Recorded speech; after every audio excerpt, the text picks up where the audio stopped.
I had some bone spurs on my neck that I got from sports injuries when I was young. So I had a lot of pain in my neck. And I found a very famous doctor in Pittsburgh that does what's called a foraminal anatomy. So instead of cutting the back of your neck open, and then for the rest of your life, they fuse your discs together, and for the rest of your life, you're in pain.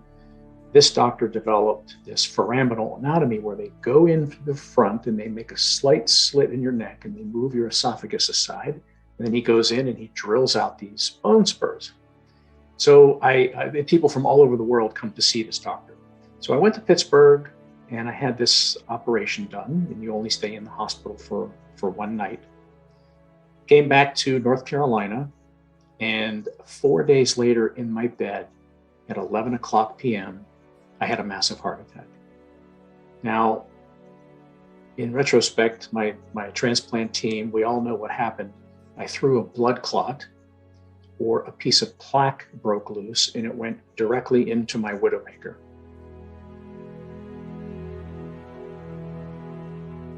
My wife didn't know what was going on at the time. At 11 p.m., I have a special needs child. We thought maybe it was my daughter having a seizure. There was a lot of confusion when you're woken up in the middle of the night. She realized it was me flopping around in the bed screaming. I passed out from the pain. Don't remember the ambulance ride, none of it. Thank goodness we're only about 3 miles away from the hospital. They realize I'm having a massive heart attack. I get into the ER. They give me some blood thinners. My wife tells me some meds to stabilize me.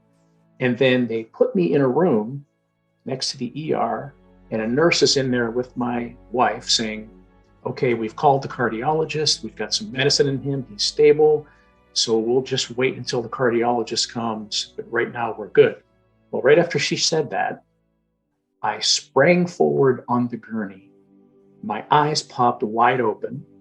And as my wife said, it was kind of like a scene from the movie The Exorcist. It was almost as if somebody had grabbed me by my shirt and pulled me forward with great force, and from the waist up. So I sprang up, my eyes popped open, and I screamed out the name Frosty.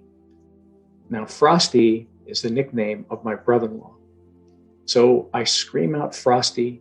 I collapse backward on the gurney. I flatline, code blue rings out throughout the hospital, and in rush a team of doctors to start working on me.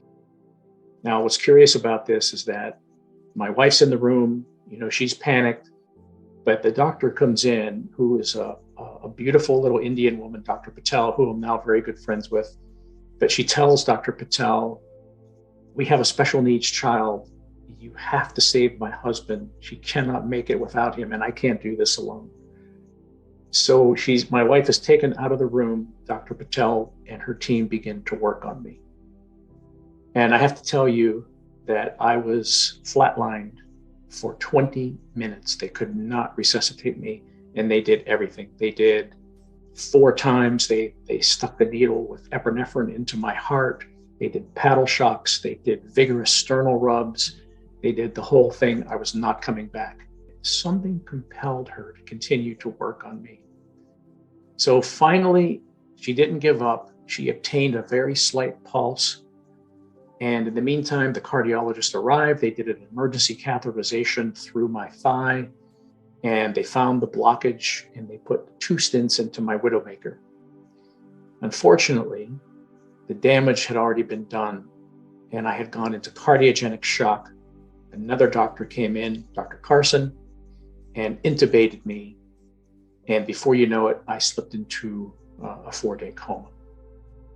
On the 4th day, Dr. Carson approached my family. My brothers were there, my wife was there, and he said, look, we can't wait any longer. During this 4-day period, they had sent in neurologists to see if I were brain dead. I was raised Catholic. My oldest brother called the local parish priest. He came in, anointed me with oil, and gave me the last rites. In the Catholic faith, we call that extreme unction. You only get that once in your life to prepare you to go to heaven. And they decided that on the 4th day, they couldn't wait. They said, look, we're going to pull the tubes out. If he breathes on his own, great. If not, we have to let him go. So they started to pull the tubes out. It's kind of a funny story. And I started choking. And this was the first time that I figured out that something wasn't right. I mean, it was like looking through a fishbowl, and I hear this nurse saying, if you don't breathe on your own, I can't pull these tubes out. You have to breathe on your own. And I said, look, I'm drowning here. I'm drowning on my own spit. I don't know what's happening. I can't breathe. I can't breathe. So finally, we got through that process. They were able to suction everything out, and they pulled the tubes out. My wife came to my bedside, and she said that I was talking like a child with this high-pitched voice. And as she approached the bed, I said, Melanie, you have to believe me. You have to believe me. It was your brother, Frosty. Frosty came to me. And she said, oh my God, Rob, that makes total sense. And I said, what do you mean? And she said, you had a massive heart attack. We brought you into the ER. And all of a sudden, you sprang forward off the gurney. You shouted Frosty's name. And then you fell backwards and flatlined. And that's when you died. And she said, so it all makes total sense. And she said, tell me exactly what Frosty said to you. And I said, he said, I made a big mess out of things, and I want you to go back and help clean things up. But tell my family I'm in a good place. 7 weeks before I died that night, my brother-in-law had taken his life via suicide. And Frosty was about 56 or 57. He was going through a divorce. He was living in the upstairs bedroom at his parents' house.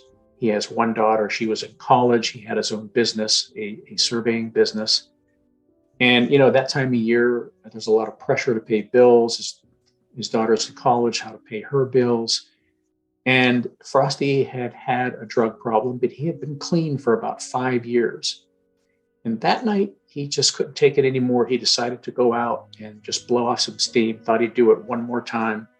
And unfortunately, he picked up a drug, a very, very odd drug that drives you crazy for like 40 minutes. It was called flakka. It was imported from China. He thought it was crack, and it drove him mad. And he got home that night and went up to his upstairs bedroom. He's a big hunter, and unfortunately put his hunting rifle in his mouth and took his life that way. Having been raised Catholic, I had always been told that suicide was a mortal sin. And if you took your own life, you'd go straight to hell, and all these other things. I know now that the Catholic Church has changed that since then, but that was the rule when I grew up as a kid. And I thought to myself, laying there, coming out of coma, how could he say that he was in a good place if, my belief system told me that he was going to hell? So that was kind of like the first big paradigm shift in my thinking that helped open my mind to the fact that how could a loving God ever condemn somebody, even if there is a hell, to something like that, away from the love and light of the divine creator for such a complex, complicated act, particularly when you're not, in your right mind on drugs. So that was the first part of what was happening there when I came out of coma. On the second day coming out of coma, Dr. Patel, the beautiful little Indian woman, came to my bedside. And it was kind of interesting because obviously I didn't know who any of these characters were, but she comes to my bedside. She started to talk to me, and she got very emotional about what she did that night, how many times she almost lost me. And then all of a sudden, the conversation shifted into something very personal. She started to talk about her father. And she said, Rob, 6 months ago, my father, he died suddenly. He had a brain aneurysm.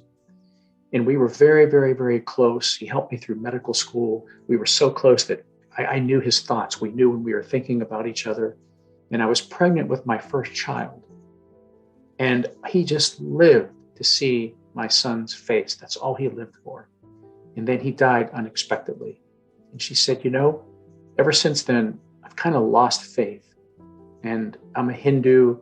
I believe in the spirit world. I believe that God is protector. God is everything. But I haven't felt my father since then. And I've been very bitter about it. But seeing you here today gives me hope that maybe, just maybe, there's still something out there. And while I was laying there, all the puzzle came together, the puzzle unscrambled, and I realized what was going on. Because when Frosty came to me, another male spirit had entered the room. And over again, while Dr. Patel was working on me, I heard the same thing. Keep working on him. You can save him. Don't give up. Don't give up. Keep working on him. And it struck me while she was talking to me. And that's why she became so kind of weepy and talked about her father. I knew it was her father that was the one in the room, encouraging her and giving her that spiritual energy. She didn't even know why she continued to work on me for 20 minutes. Something compelled her. And while she didn't necessarily hear his voice like I did, because I was right there close to the veil, she felt something that compelled her to keep working on me. So in that moment, what was curious is I said, this is the first time I ever met this woman. I'm not going to tell her about this. She's going to think I'm crazy. So I didn't tell Dr. Patel that that's what happened. I told Dr. Patel a year later when I came back from Chicago after heart transplant, and I met her in the cafeteria of the hospital. I brought her a dozen roses and we sat down, and that's when I told her what happened. And to this day, on his birthday, we always talk. We always get a phone call and talk about how her father came to her that night and how it changed her life, knowing that he really never left her, that he's always with her. And when you think about it, one of the things that I've learned, one of the many things that I've learned through my near-death experience is that we're spiritual beings first, having a human experience. So when we think about these things, we have these kind of experiences like I did, and we hear of other people having these experiences. I personally used to think they were far-fetched as well. But now I understand that given the fact that we're spiritual energy, how is it so, unfathomable that this might happen? It's actually, should actually be considered ordinary. As these days progressed, I was told that my heart was completely destroyed, and the only way for me to survive was to get a heart transplant. So before they released me from the hospital, what they did was they put a defibrillator vest on me, which is every time my heart went out, this thing would shock me back and get the heart rhythm going. And then I was transferred to another hospital in Charlotte, actually, where they put a port in my chest.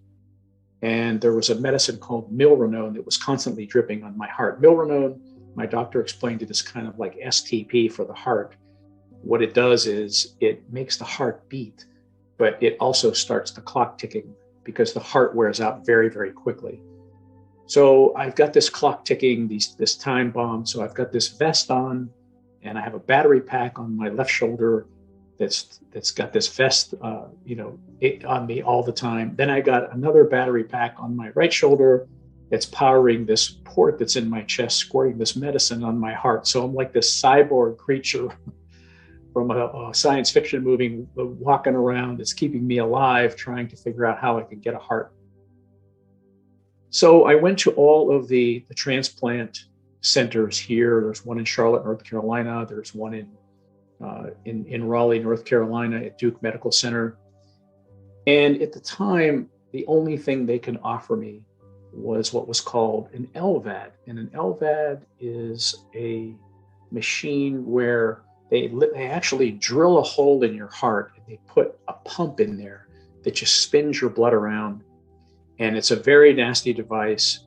It's particularly I was only 56, and these wires come out your body and they're always getting infected. And it was just a horrible option. So I told them that I didn't want that option. I'd rather die naturally.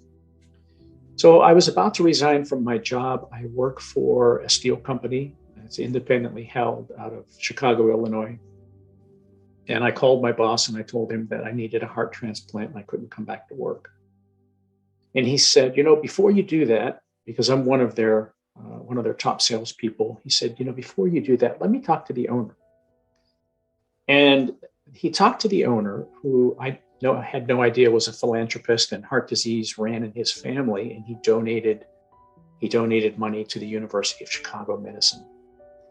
And it's kind of like one of these Hollywood moments where, an advocate comes out of nowhere and saves you. And I got a call from Michael Tang 2 days later, and he said, "Rob, let me have a talk with the hospital, and I want to see if we can help you." And I got a call from a doctor, Dr. Uriel, who said to me, he said, "Rob, if you come to Chicago, I should be able to transplant you within 3 to 4 months if there are no other issues that you have." So before you know it, my wife and I were on a plane. We arrived at the University of Chicago Medicine, and it was an amazing experience. When I walked through the door, Dr. Uriel saw me and he said, "I have no idea how you're even walking around, but we'll do the best to save your life, and we'll take it from here." And what was fascinating about this, Alan, is that, this is God's timing. It was just perfect. I met the transplant surgeon, an uncharacteristically tall Indian man, Dr. Juvanandan, who for the past 15 years had been working on a heart pump. And this heart pump was called a New Pulse, and it was about the size of a lunchbox. And he approached me and he said, "Listen, you probably won't make it until a donor heart arrives, because hearts are in very short supply. So the trick is keeping you alive between now and then." And he said, "The only thing we can possibly offer you is this experimental pump that I've been working on." And I said, "Okay, well, how does this thing work?" And he said, "We'll put a slight incision in your chest, and we'll fish this tiny little skinny balloon down through your aorta. And at the bottom of that, we're going to drill a hole in the side of your body. And there's a titanium disc that we're going to sit behind your rib cage. And from there, these wires will come out and attach to the pump. And it's only the size of a lunchbox. You'll be able to carry it around with you. You can walk around the hospital, and this thing will keep you alive until a donor heart arrives." And I said, "Wow, that's really fantastic, Doc." I said, "How many people have you had have had this thing?" And he said, "Well, that's the only thing." He said, "We've only experimented on cows and pigs with this pump." But he said, "So you would be really our first human trial." And he said, we only need 3 weeks of data to take it to the FDA to get approval." So he said, "But it's your only option." Long and short of it is, I agreed to the heart pump, and I'm so glad that I did, because now it's being used across the country. It has saved many lives, and many people actually are going home with the pump and wait for their donor heart instead of waiting in the hospital. So it was an extraordinary part of my experience. So even with the heart pump and the milrinone and everything else that they put in me to try to keep me alive, my heart was still failing. I had been in the hospital there for 3 months when one night I was on the 8th floor of the hospital facing Lake Michigan, and this really terrible storm whipped up. And I remember lying there, and this was kind of like, this is a very interesting part of my story, because there were some other medical issues. I don't want to give all of those away, so the reader is not spoiled if they choose to read the book. But what had happened to me, Alan, is that I had a dark night of the soul moment, and this storm whipped up. And on the 8th floor, it's almost like you're in the sky and you're near the lake. So the rain was like really, really vicious. The clouds came in, a lot of lightning, and these heavy sheets of rain were just banging against my window. It's, the middle of the night, and I can't sleep. And all of a sudden, it was almost as if like all of your past mistakes in your life come rushing in. All this negative energy comes rushing in. And I felt like I was a magnet just pulling all of these things towards me. And I was tormented by some of my past mistakes and things like that. And before you know it, my heart went into tachycardia. The nurse came rushing in, and she said, "There's no reason why your heart should be going into tachycardia. What's going on?" And They gave me some medicine, and she left the room again. And I just, you get to a point, I was so tired of fighting. After fighting 20 years for my special needs child, I had these other health issues. My heart was giving out. I felt my spirit leaving my body. And I just collapsed in that moment. And I cried out, "Do with me what you will." And in that moment, that's when I had my most profound near-death experience.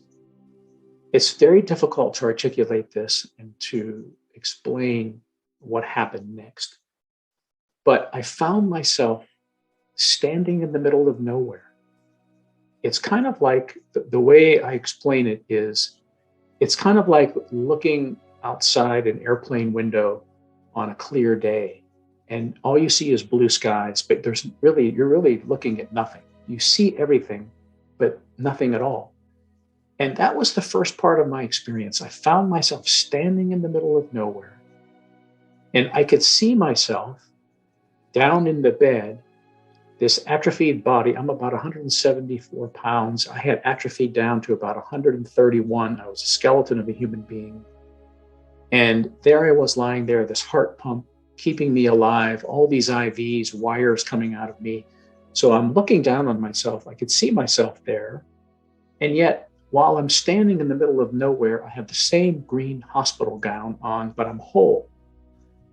And I say to myself, what can possibly be going on here? What is happening? And in that moment, I realized that I was connected to the universe, the vast wisdom of the universe, all of it. It was almost as if someone had picked up the grains of my being and threw them into a strong wind and just scattered me across this infinite, timeless expanse of the universe. And it was such an amazing thing, because while I was standing there in that place, I felt like all I had to do, if I had a question, all I had to do was think about it, and the answer came to me. It was in that place. I did not experience, I know that I've read some other near-death experience since I've had mine, but there wasn't, the five senses had no functionality in that place. In other words, I couldn't smell anything or taste anything or feel anything or hear anything. It was just me standing in the middle of this timeless expanse. And having been raised Catholic, I was, I was disappointed that I did not see any divine being, which was an interesting part of my experience, because I did not see angels. I did not see Jesus Christ. I did not see anything. But what I did feel, and what was kind of imprinted on my spirit in a way that I wholly and completely understood, it was like their communication is telepathic. It's sensed and felt and then absorbed. That's how communication is. It's without words. That was my experience. And the Creator impressed upon me things like, I am omnipotent. This is the source of divine energy. This is your real identity. This is the power back of all things. And while I was in that place, I began to see complex mathematical equations just hanging there. And I thought to myself, wow, the laws that govern the universe are so simple, so elegant. And I understood in that place that I was not my body, my race, my religion. I was part of this love and light that is this expanse, this divine energy. And what happened next was so fascinating, because then I saw and became part of this web of twinkling lights. And the way I describe this web, which is what the book is named after, it was trillions and trillions and trillions of neurons woven together in this beautiful tapestry of twinkling lights. And they just were infinite. And they just seemed to hang on the ceiling of the universe. And while I was in that place, I understood that, from science class, we remember that a neuron has a nucleus inside of it, and it has the dendrites and the tentacles, and they all weave together the same way that, our brain is made, our heart is made, the solar system is made. But in that place, I realized that each little spark of light, or quark, and quarks are the smallest building blocks of matter, which are made of light. And I understood in that place that this is how the divine creates. The divine creates with light. God uses light to transform and heal us, and also uses that same light energy, whether it's an animate or inanimate thing. All things are one. All things are, it's kind of like we're all made of the same stuff. And when you think about that, that's the recipe. Light is the recipe, whether it's photosynthesis for a plant, it really doesn't matter, because this is how things manifest. These quarks combine and they create infinite possibilities in the universe. They can create a solar system, they can create a plant, a tree, a person, or a dog. It's all the same. And as I stood there, I realized that we're all connected. Everything is connected. We're all one. And that was the message. It was a message of oneness and unity. I had an experience of a couple of life reviews while I was standing in that place, connected to everything. And I thought to myself, loneliness is just an illusion. How can we be lonely when we're connected to everything? And it was a beautiful feeling to feel that oneness with everything in the universe. And I saw the nurses. I'm looking down on my atrophied body, and I saw the nurses running in and out of patients' room on my floor. And what was curious about this is that I only saw the nurses that I had made negative assumptions and judgments about, which was an incredible experience. Because, we all want to think that, I'm not a judgmental person and I don't have any of these prejudiced thoughts. But unfortunately, we all do. That's part of our humanity. And I began to see these people that I had made these negative assumptions about, and something fascinating happened. It was like watching multiple television screens at once. So I saw their lives in a regression of events. And it was kind of like their lives were going backwards to who they were now, back to childhood. And it was almost as if every time there was a watershed event in their life, like abuse or a bad personal decision or an accident, something that happened out of their control, circumstances out of their control, it was as if this movie that was moving in high speed backwards to their birth would stop for a millisecond to give me a glimpse of what had happened to that person. And I understood that this was painting a portrait of who this person was now and why they had become who they are. And I thought to myself, how could I possibly judge these people so harshly? And at the same time, on a different screen, I saw my own life, and I saw the things that I was most ashamed of and the mistakes that I had made in my life. And I forgave myself in that moment. And I said, how could I have ever judged you so harshly? Because, when you think about it, we always are so much harder on ourselves than anybody else. And we, as human beings, we only act on the information that we have at the moment. So we make mistakes in our lives, and this whole life is an evolving process, of hopefully evolving towards something better, moving toward that light and that love, that place that we all come from. And after those life reviews, I had this moment of understanding humanity and this divine source of love and light that we all come from, this place that doesn't judge us. And I felt like I never wanted to leave that place. And then the most fascinating part for me was I have a special needs child who has never been able to speak to me and who's suffered and struggled most of her life. And I saw her standing there in the middle of nowhere. She came out of that web, and there was Maria standing there. And when I saw her, in the temporal world, she can't stop writhing her hands. She can't speak to me. She's always having seizures. She's always struggling. And we've had a lot of moments together.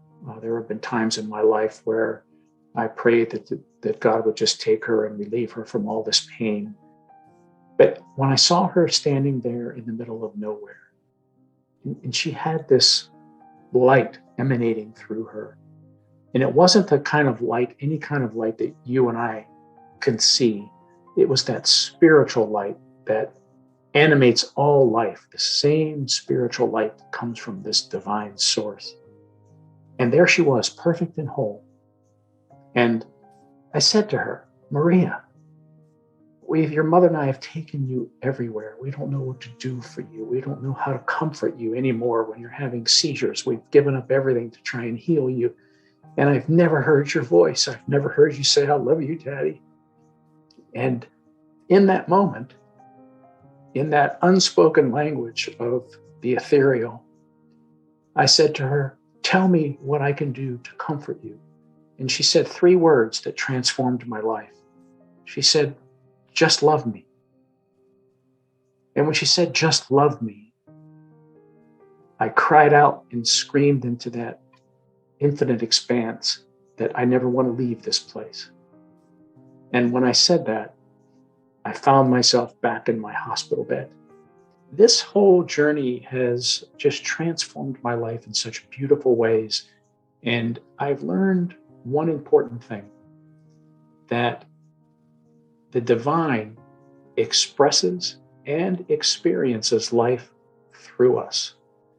And this is why I believe that this web that I experience there in the spiritual realm represents the light and dark struggle of all humanity through every age.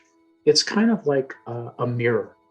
What we do here affects this spiritual web and vice versa. I really believe that. Some can call it karma. You can call it whatever you want. But that's why what we do here matters so much. And this is where purpose comes into the whole thing, because I believe that every one of us is born with this light inside of us. And that is our purpose. That's that talent or that mission or that gift that we have to express. And when I was in the web, I noticed that there were some dark parts of the web, some areas where, human beings were not emanating light as much as they should. And when I was in the ethereal space and looking at this, I thought to myself, well, what is that? Why are there some dark parts of the web? And I came to understand that that's where we really weren't letting this divine energy shine through us as much as we should. We weren't living our purpose. And that's what I want. That's what I want the audience to learn from me. I lived 56 years not understanding what my purpose was. I had to die to figure it out. I don't want anyone else to have to go through that. I understand now why I had to die, because now I understand that writing this book, letting this person express through me, seeing the value of my daughter, seeing the value of all humanity, that we all come from the divine. We all have this potential to express with this bright light and live out our passion and our dream, but we've got to figure it out. We have a responsibility to figure out what our purpose is, because that's when our light, our quark, our spark shines the brightest, both on earth and in the spiritual realm. So this is really the message that I wanted to communicate today. And I appreciate you having me and allowing me to do that. Well, I hope you enjoyed that talk there with Rob Gentile. If you would like to take a little bit of a deeper dive into his near-death experience, I highly recommend you check out his book, Corks of Light. If this is your first time at the channel and you like what you saw, you can subscribe by clicking on my face right there. All right, well, I hope you have a good day. I'll see you next time.